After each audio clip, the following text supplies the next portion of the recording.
افک کیا ہے؟ عائشہ صدیقہ رضی اللہ تعالی عنہ پر عبداللہ بن ابی نے بہتان باندھا تھا،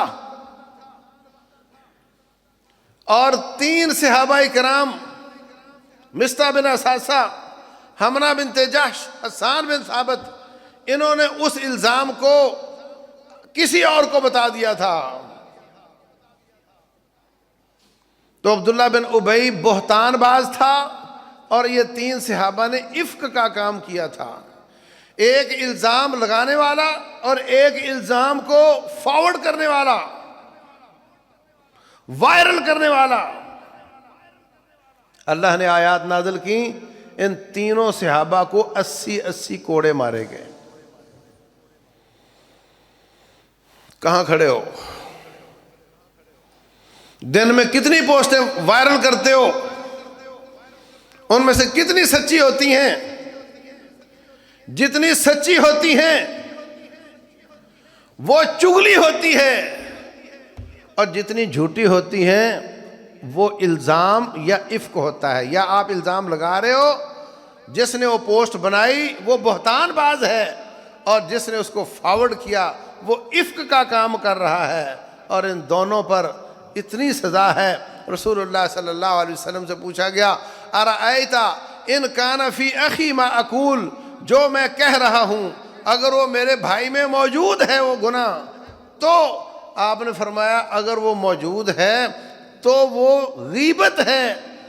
کہتا ہے اگر وہ اس میں موجود نہیں تو فرمایا پھر وہ بہتان ہے، اور اس کے لگائے ہوئے بہتان کو جو آگے لوگوں میں نشر کرتا ہے وہ افک کا کام کرتا ہے۔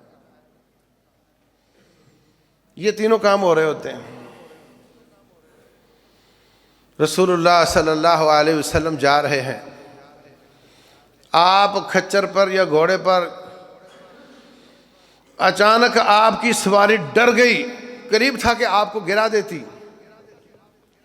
آپ نیچے تشریف لاتے ہیں، فرمایا 2 قبریں کس کی ہیں؟ کہا فلاں فلاں کی۔ انہما لیعذبان، ان دونوں کو سزا ہو رہی ہے، کوڑے پڑ رہے ہیں، چیخیں نکل رہی ہیں ان کی، میری سواری ڈر گئی ہے۔ ان کی چیخو پکار سن کر میری سواری ڈر گئی ہے۔ ان میں سے ایک پیشاب کے چھینٹوں سے بچتا نہیں تھا، یا اپنے پردے کا خیال نہیں کرتا تھا۔ جتنے واش روم ہیں ان کے گراؤنڈ فلور کے جو پاٹ ہوتے ہیں وہ گہرے ہوتے ہیں، اور اوپر والے فلوروں کے چپٹے ہوتے ہیں، اور جو چپٹے ہوتے ہیں ان سے چھینٹے زیادہ باہر آتے ہیں، اور جو گراؤنڈ فلور والے ان سے تھوڑا کم آتے ہیں۔ اس لیے فل پانی کھول کر ایسے طریقے سے فلورنگ کیا کرو کہ نل کھولو تو سیدھا پانی اس کے اندر سے گزرے، ادھر ادھر نہ جائے، اور اس پانی میں پیشاب گرے تو عذاب سے بچ سکتے ہو۔ ورنہ میں نے باریکی سے دیکھا ہے یہ سارا ہی خطرناک ہے، اس سے ضرور چھینٹے اوپر آتے ہیں، بہت زیادہ احتیاط کی ضرورت ہے، یہ عذاب قبر کا سبب ہے اعوذ باللہ۔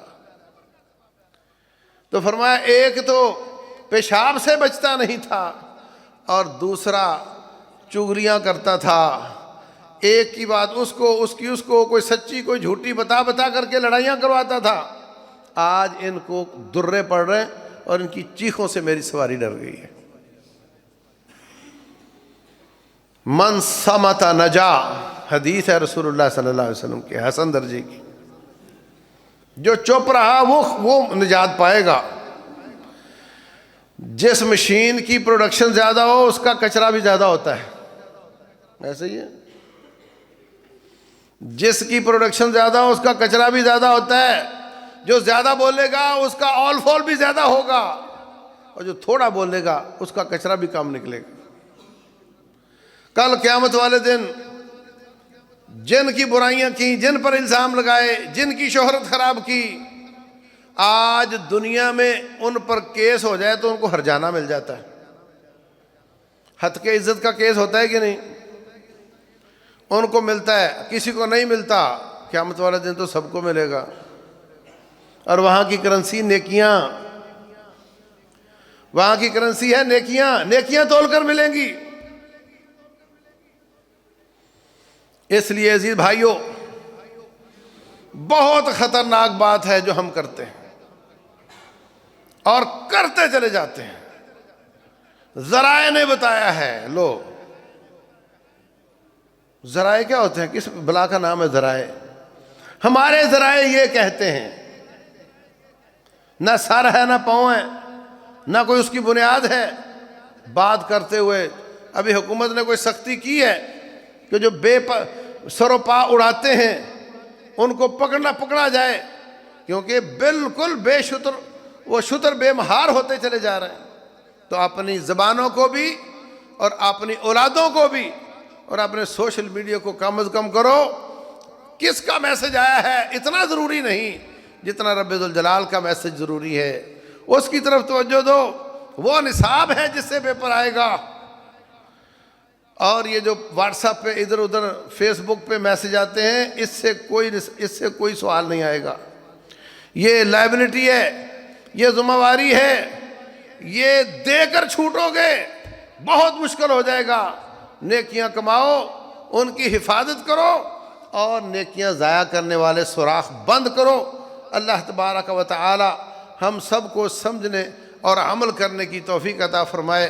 واللہ تعالی اعلم، وصلی اللہ وسلم وبارک علی نبینا محمد۔